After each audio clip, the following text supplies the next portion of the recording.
Hello, darkness, my old friend.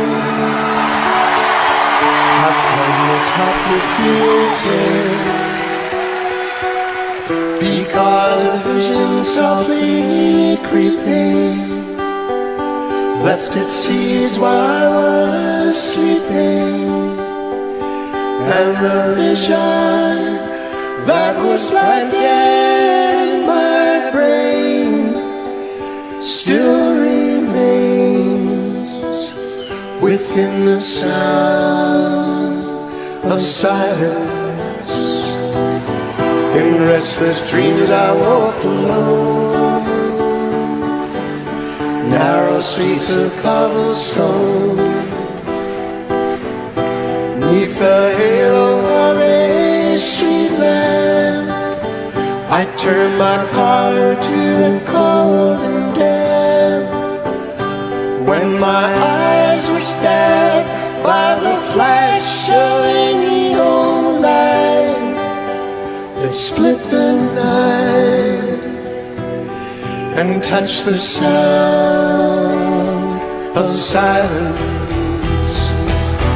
And in the naked light I saw 10,000 people, maybe more.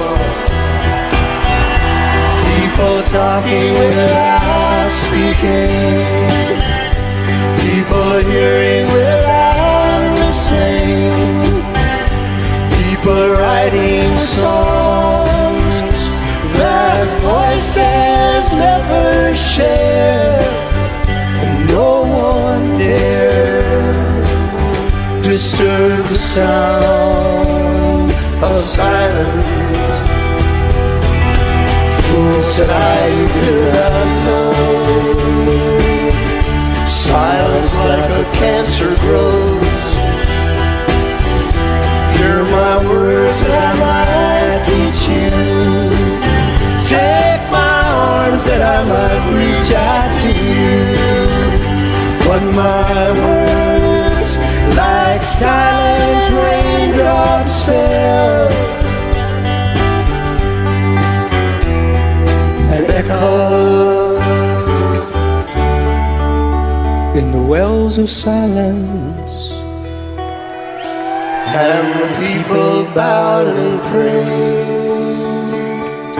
to the neon god they made, and the sign flashed its warning in the words that it was forming.